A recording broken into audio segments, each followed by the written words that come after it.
Piga kelele usiache, paza sauti yako kama tarumbeta, wahubiri watu wangu kosa lao, na nyumba ya Yakobo dhambi zao.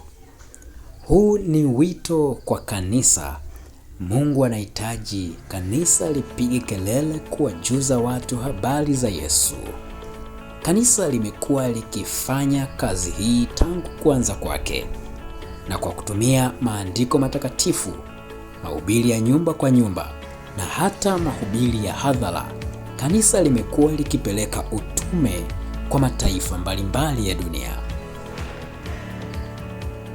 Kadri muda unavyozidi kwenda, kanisa limekuwa likiongeza njia na mbinu mbalimbali za kuhakikisha linawafikia watu, ikiwa ni pamoja na kuanzisha taasisi mbalimbali za kanisa, pamoja na mikutano na hata vituo vya redio na television, ili mradi injili iwafikie mataifa wote. Nyimbo ni nyenzo pia ambayo kanisa hutumia kupeleka injili. Hivyo kanisa linahitaji kuwa na kwaya zitakazosaidia kuhubiri injili kwa njia ya uimbaji. Na hata hivyo, tumeshuhudia watu wengi waliomo kanisani wameingia kutokana na kusikiliza nyimbo za kwaya fulani. Kwaya ya kanisa la Waadventista wa Sabato Kiwira ni miongoni mwa kwaya zinazotimiza nyenzo hiyo ya uimbaji ili kufikisha ujumbe kwa watu. Kwa maana hiyo, limetengeneza santuri muonekano DVD ili kutia nguvu katika jitihada za kanisa kufikisha ujumbe ili Yesu arudi upesi.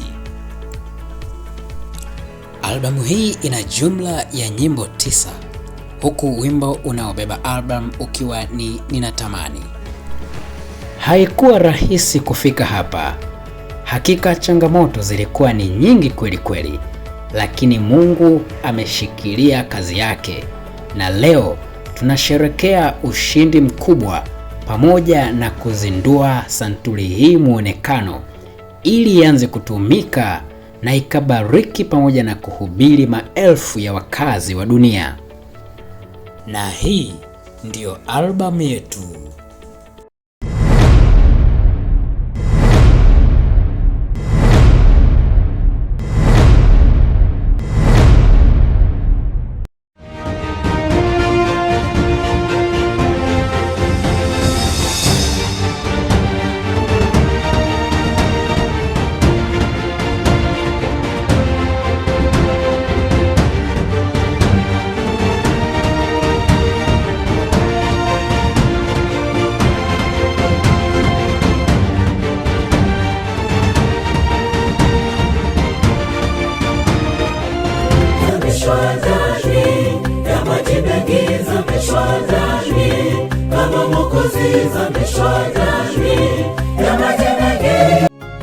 Mungu alitupatia sheria, amri 10 aliziandika, ili nitahubiri injili ya Bwana, nitatangaza kisa chake cha wokovu, mataifa yote wamtambue, kwamba furaha tena ilioje tutakaposhinda ya dunia, tukiingia mbinguni huko mbinguni.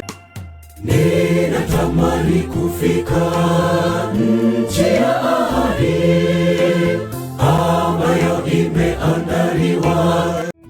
Ee Bwana, wewe Mungu wangu, ninakushukuru kwa upendo wako na rehema zako. Mkumbuke Muumba wako siku za ujana wako, kabla zijaja siku zili. Twatambua jukumu lenu, jukumu la kikuhani. Mungu awe ngome yenu. Hatuwezi kujiokoa, maana matendo yetu ya mwili hayatupeleki kiini cha neno, bali masengenyo na uasherati.